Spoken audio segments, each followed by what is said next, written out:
Hey everyone, how are you all? I hope you all are doing great at your place. I am Prachi from the channel Literature with Prachi, and today we are going to continue BGC 105 Block 1, Unit 3, which is Thematic Concerns in All My Sense.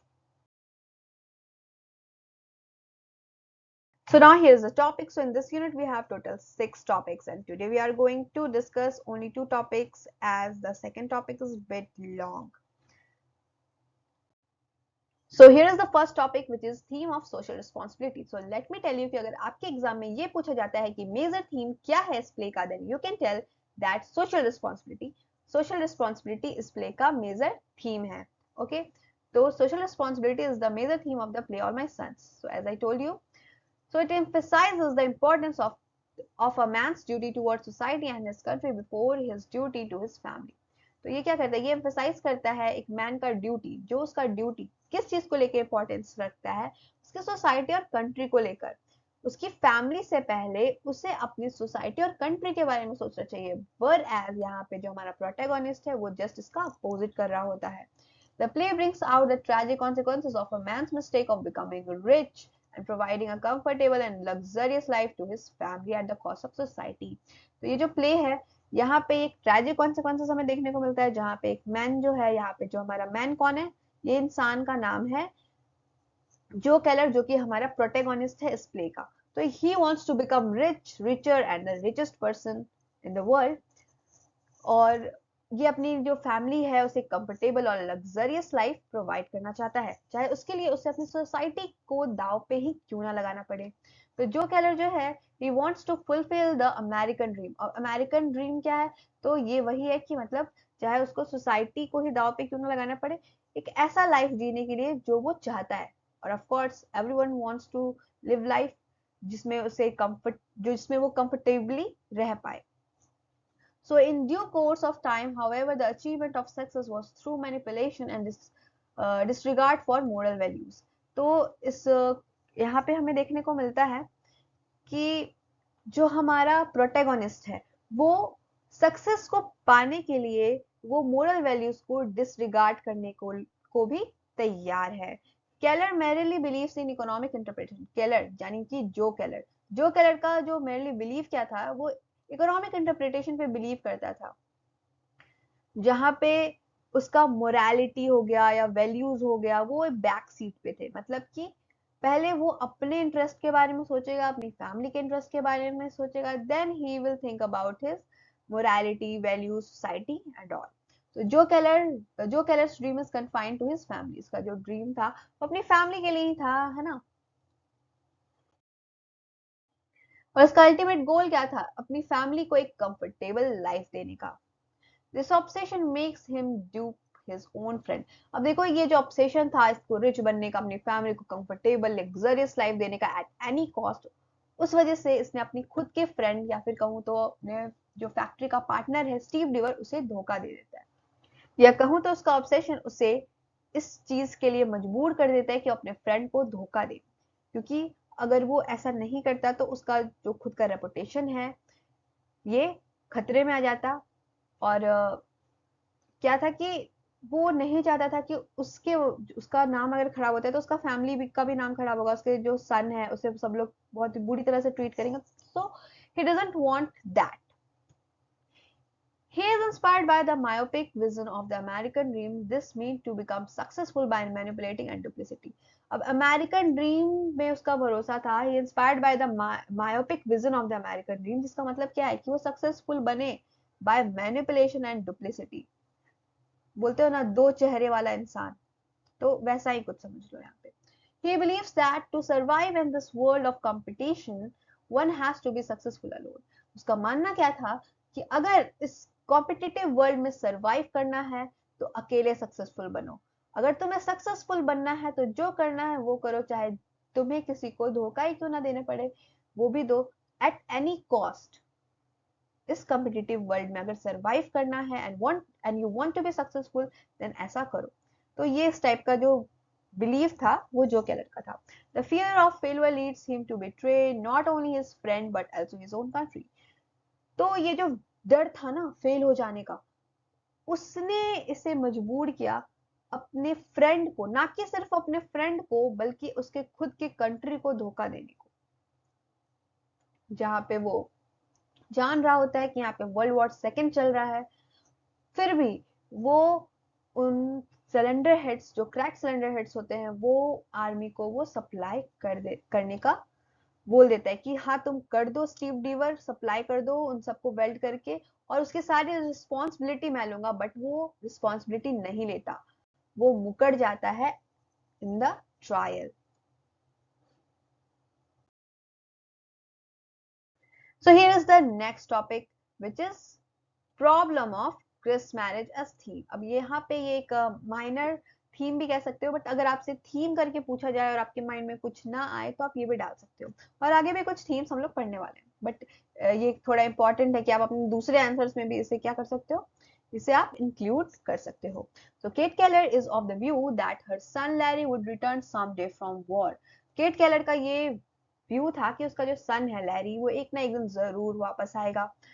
But ये जो भरोसा था उसका, ये जो believe था, ये जो व्यू था, वो 3 साल के बाद खत्म हो जाता है। और या तो कहूँ तो उसे पहले से पता था केट के लड़की कि उसका सन मर चुका है, बट वो मानना नहीं चाहती थी इस बात को। तो क्या होता है लैरी के साथ, लैरी जो है एज अ फाइटर पायलट जो है वॉर में गया होता है, एंड उसके बाद वो मिसिंग आने लगता है। उसका जो आता है कि वो मिसिंग हो चुका है लैरी। सारे प्रैक्टिकल पर्पसेस जो है he was presume to be dead.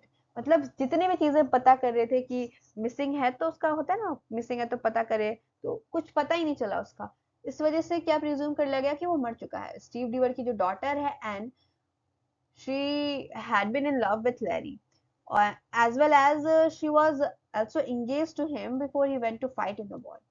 But जब न्यूज आता है कि लैरी मिसिंग है, देन एंड जो है इस फैक्ट को एक्सेप्ट कर लेती है that Larry is no more, Larry मर चुका है।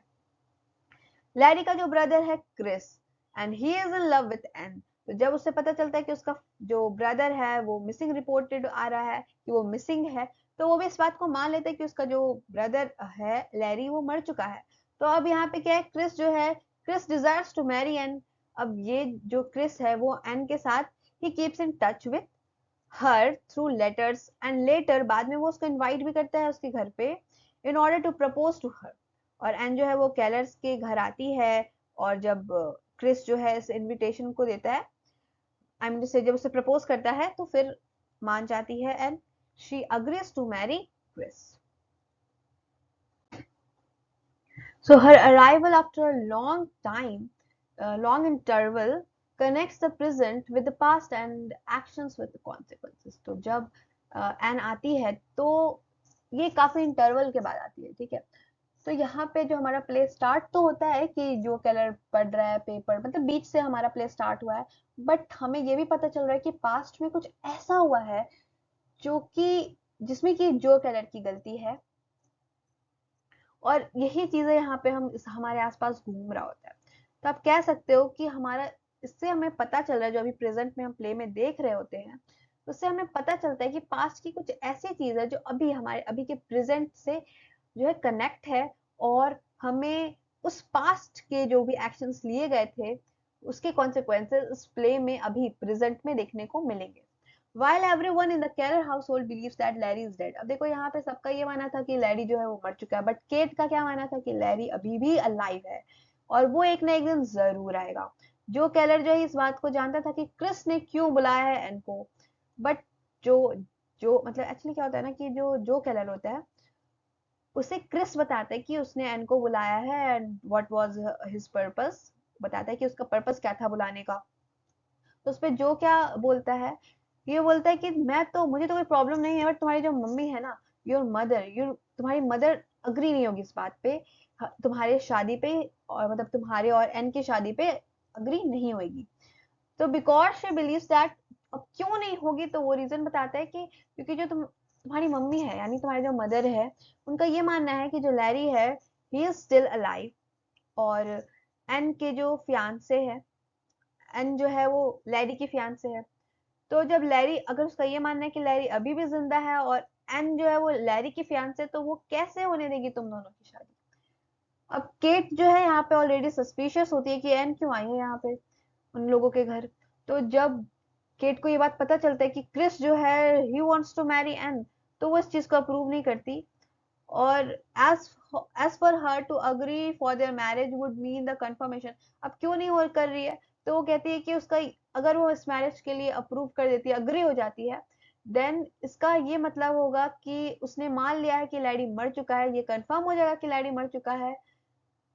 और ये प्रूफ कर देगा कि उसके जो हस्बैंड है यानी कि जो केलर जो है उनका हाथ था 21 पायलट्स को मारने में। मगर Ann is willing to marry Chris as she is convinced that Larry is dead. लेकिन जो एन है वो क्रिस से शादी करना चाहती थी। She was willing to marry Chris क्योंकि उसे पता था, उसे विश्वास था कि लैडी मर चुका है। अब यहाँ पे जॉर्ज की एंट्री होती है। सो हु इज जॉर्ज हम लोगों ने प्ले में पढ़ा है, बट फिर भी मैं बता देती हूँ कि जॉर्ज जो है वो एन डीवर का ब्रदर है और स्टीव डीवर का सन है। तो अब ये जब आता है उनके घर तो फिर ये और भी सिचुएशन को कॉम्प्लिकेट बना देता है।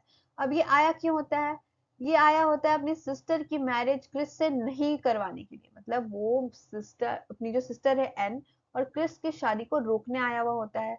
जब उसे ये पता चलता है कि जो उसके फादर हैं जिस केस में फंसे हुए हैं उसमें एक्चुअल में क्या है कि उसके फादर को फंसा दिया गया है और कैलर जो है वो झूठ बोल के बच के निकल गया है। अब ये बात उसे कैसे पता चलती है, किसे पता चलती है, पहले तो जॉर्ज को पता चलती है। अब कैसे पता चलती है, क्योंकि वो अपने फादर से जेल में मिलने गया था। अब on arrival at the Keller household, George takes up the matter in order to expose Keller complicity in the case। अब यहाँ पे जब जॉर्ज आता है तो वो तो जो केलर को एक्सपोज करने ही आया होता है। And he tells his sister Anne that he would not allow her to marry Chris, the son of man who ruined their father's life।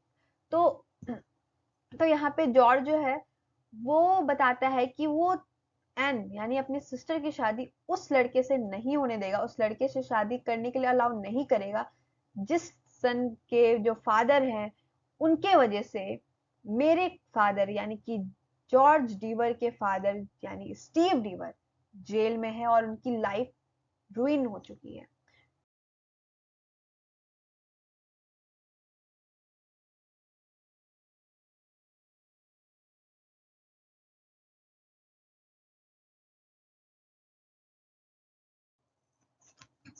अब देखो, जो केट है वो चाहती है कि एन चली जाए। पहले तो जॉर्ज उसका जो ब्रदर है वो इस शादी को नहीं होने देना चाहता, वो चाहता है कि अब वो एन को अपने साथ ले जाए। अब केट भी यही चाहती है कि वो अपने ब्रदर के साथ चली जाए, क्योंकि उसका ये मानना था कि लैरी तो अभी भी अलाइव है और जो लैरी है वो जब वापस आएगा तो अब तो वो एन से शादी कर ही लेगा, तो एन को अभी लैरी का वेट करना चाहिए। क्रिस जो है इस बात को क्लियर करता है दैट कि एन कहीं नहीं जाने वाली है और ही वुड मैरी एन, क्योंकि लैरी जो है वो मर चुका है। अब केट यहाँ पे कहती है कि लैरी अभी जिंदा है और अगर सबको ये लगता है कि वो मर चुका है तो फिर उसके मरने के जिम्मेदार उसके फादर हैं। शी सेज दैट कि एक फादर अपने बेटे को कैसे मार सकता है, सो लैरी अभी जिंदा होगा। अब ये बात सुन के जो केलर है वो खुद को जस्टिफाई कर रहा होता है। he has not killed Larry, that he has not killed Larry, and Kelly, I mean to say Keller says that Larry could not have been killed by engine failure। अब यहाँ पे केलर कहता है कि लैरी जो है वो engine fail होने की वजह से नहीं मरा है, क्योंकि वो तो P40 प्लेन उड़ा ही नहीं रहा था, वो तो कोई और ही प्लेन उड़ा रहा था, तो वो उस वजह से नहीं मर सकता। अब यहाँ पे क्रिस सस्पिशियस हो जाता है कि उसके फादर का क्या रोल है इस डैमेज सिलेंडर हेड को सप्लाई करने में। वो अपने फादर से पूछता है कि क्या आप रिस्पॉन्सिबल हो उन 21 पायलट्स की डेथ के। तो यहाँ पे केलर तो खुद को मतलब आई मीन टू से इस फैक्ट को छुपाने का कोशिश करता है, बट उसका जो सन है वो उनको धमकाता है और सच बाहर निकलवाता है, जहाँ पे जो केलर सच बता देता है। अब केलर यहाँ पे अपना जो गिल्ट था उसको एडमिट करता है, saying that if the cylinder heads had not been shipped out to the army, he would have bankrupt। तो वो कहता है कि अगर मैं उस टाइम पे शिप नहीं करवाता उन सिलेंडर हेड्स को तो मैं बैंकरप्ट हो जाता। टू सेव हिज फैक्ट्री, अपनी फैक्ट्री को बचाने के लिए, अपनी फैक्ट्री को तबाह होने से बचाने के लिए उसके पास कोई और चॉइस नहीं था बल्कि उस डिफेक्टिव सिलेंडर हेड को सप्लाई करने के अलावा। अब अपने इस फादर की बात को सुनकर वो बहुत ही ज्यादा सरप्राइज हो जाता है। क्रिस यहाँ पे अपने फादर पे बहुत तेज गुस्सा होता है। He shouts at him for having endangered the lives of 21 pilots. अब क्रिस को यहाँ पे बहुत ही दुखी फील होता है। He feels miserable and helpless at the crime his father has committed. अब उसे ऐसा बहुत ज्यादा बुरा फील होता है, हेल्पलेस फील होता है कि जिस फादर को उसने अपना आइडियल माना था, उसके खुद के फादर ने ऐसा कैसे किया। Chris wants to move out to earn his, अब यहाँ पे हम लोगों ने पिछले एक्ट्स वगैरह में पढ़ा कि क्या होता है बीच में, तो हम लोग उसका एक शॉर्ट चीज दे रहे हैं, मतलब इस थीम का मेन चल रहा है ना, जो हम लोग थीम पढ़ रहे हैं उसके जो भी उस थीम में मेन है उस चीज के बारे में पढ़ रहे हैं। तो अगर आपको लग रहा है कि बीच बीच में ये कहाँ से आ गया है, तो आप क्या करो, अगर आपने वीडियोस नहीं देखे मेरे पिछले तो आप वहां जाओ, वहां पे जाके सर्च करो प्लेलिस्ट में, आपको एक्ट वाइज मिल जाएगा। तो अब हम लोग कंटिन्यू करते हैं। क्रिस जो है वो यहाँ पे अब बाहर जाना चाहता है, बाहर जाके अर्न करना चाहता है, और वो नहीं चाहता कि वो इस फैमिली के साथ रहे। अब वो अलग होना चाहता है, कहीं दूर जाकर रहना चाहता है अपने फादर से, अपने फादर के बिजनेस के जो प्रॉफिट आ रहे हैं उनसे, जो कि रॉन्ग तरीके से कमाए गए हैं, अर्न किए गए हैं। अब एन जो है वो क्रिस के साथ जाना चाहती है, बट क्रिस जो है वो रिफ्यूज कर देता है उसको अपने साथ ले जाने से, क्योंकि केट जो है यहाँ पे, Kate has made Chris feel guilty of marrying Anne. Kate objects to Anne's marriage with Chris, saying that he will have to wait for Larry to return. If Chris married Anne, तो मतलब यहाँ पे cat यही बोल रही है कि Larry वापस आएगा, तुम उसका वेट करो एंड तुम मुझसे शादी कर लेना। अगर तुम क्रिस से अभी शादी कर लोगी तो बाद में क्रिस को ही बुरा लगेगा, ही विल बी अनहैप्पी, उसे गिल्टी फील होगा ऑल द टाइम दैट कि उसने उस लड़की से शादी कर ली हु बिलोंग्स टू लैरी, मतलब उसके भाई। एंड यहाँ पे एम्पैथेटिकली से कहती है दैट कि लैरी मर चुका है after his aeroplane crashed off the coast of China 25th of November. अब यहाँ पे वो कहती है कि 25th ऑफ नवंबर को लैरी की डेथ हो चुकी है। वो उसकी डेथ इंजन फेलियर होने की वजह से नहीं हुई थी, वाइल जो केट है इस बात को मानने से मना कर देती है और एन को झूठ बोलने के लिए एक्यूज कर रही होती है कि तुम झूठ बोल रही हो।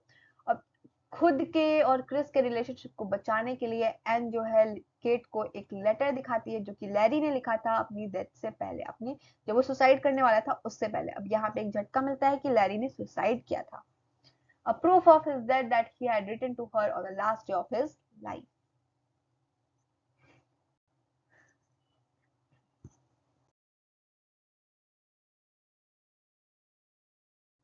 In the letter, Larry had written to Anne that he had come to know through the newspaper of his father being convicted for supplying defective cylinder heads that had killed a large number of pilots. अब देखो Larry जो है letter में ये लिखता है that कि बताता है इनको कि उसे पता चला कि उसके फादर जो है ये जो डिफेक्टिव सिलेंडर हेड थे उसके सप्लाई में उसके फादर का जो है हाथ है, जिसकी वजह से बहुत सारे पायलट्स की जान गई है। ये सुनकर लैरी को बहुत बुरा लगा है एंड इस अशेम में, इस दुख में, इस पर और होता है ना शेम फील कर रहा होता है अपने फादर के क्राइम की वजह से। तो इस वजह से वो अपने लाइफ को खत्म कर देता है अपने एयरक्राफ्ट को क्रैश करके। And Deaver also had been living in denial after she received Larry's letter. अब देखो आप यहाँ से एक चीज पता करो कि एन को ये बात पहले से ही पता था कि जो मेन कल्प्रिट है वो एन डीवर के फादर स्टीव डीवर नहीं बल्कि जो केलर है, बट फिर भी वो इस चीज को डिनाई कर रही होती है to save the relationship with Chris. She knew about Keller's guilt but does not reveal to anyone until she is compelled to do so to save her relationship with Chris. जैसा मैंने कहा same thing यहाँ पे। So besties, now this is the end of this session and I hope this session is helpful for you. If yes, then kindly like, share, comment and subscribe this channel, and yes, don't forget to click the bell icon. Furthermore, you can join my Telegram channel. There you will get updated with the notices of IGNOU. Now we will meet in our next session. Until then, take care, goodbye and keep learning.